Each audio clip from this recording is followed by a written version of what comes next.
DVD Era TV back at y'all with another one. Y'all know the slogan. Today we gonna talk about the time French Montana was shot in the head. Now let's get into it. Mixtapes and DVDs is my era. Facts. We did it better. Yep. Pelly leathers, Facts. ACG boots. We 80s babies and early 90s when it got grimy. I was out of this world, you could not find me unless you check the lobby. Hustling was my hobby. We was lobby boys before Jim Jones. You could catch me in Harlem eating Jimbos.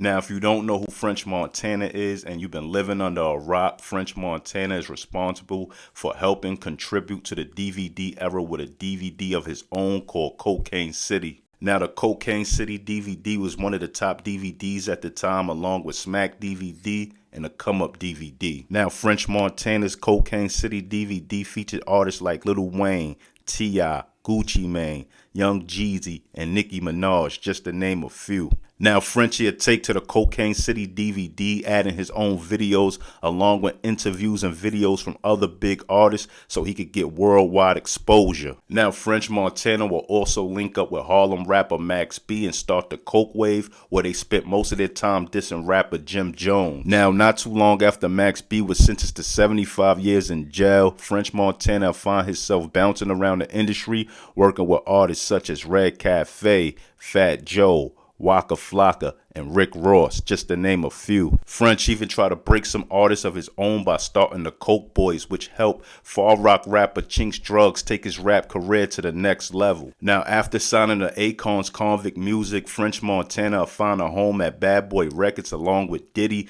giving you hit records for Pop That, Ain't Worried About Nothing, and Unforgettable, which is currently Diamond. Now, before French Montana had all the success in the music industry, French found himself in some trouble that he might not made it out of. Now, in 2003, two gunmen shot at Montana as he left a recording studio in New York, striking him in the head. He survived and was hospitalized for several weeks. One of the gunmen died during the incident in what is believed a case of friendly fire by one selling against the other. Now, according to French Montana, he was leaving a recording studio in the Bronx, and when he got outside, there was two guys waiting for him. Now, French says his side had a gun, but they weren't able to get it out quick enough, so the other guys that was waiting for them had their gun out already.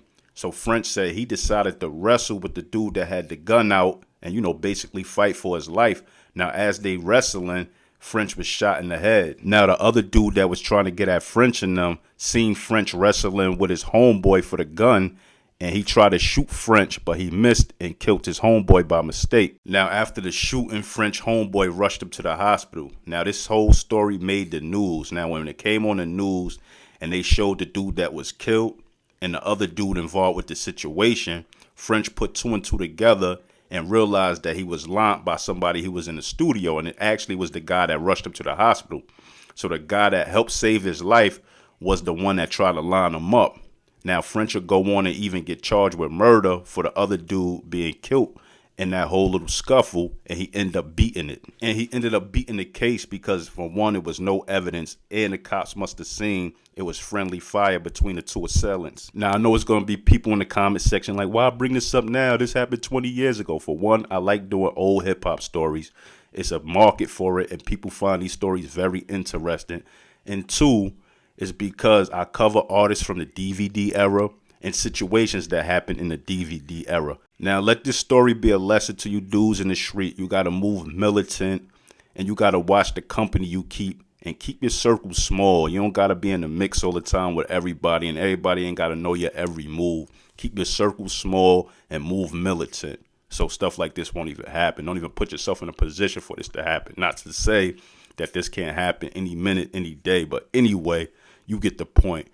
Like, comment, subscribe, and hit that notification bell. And tell a friend about my channel if you appreciate these old hip-hop stories. And I'm out. One.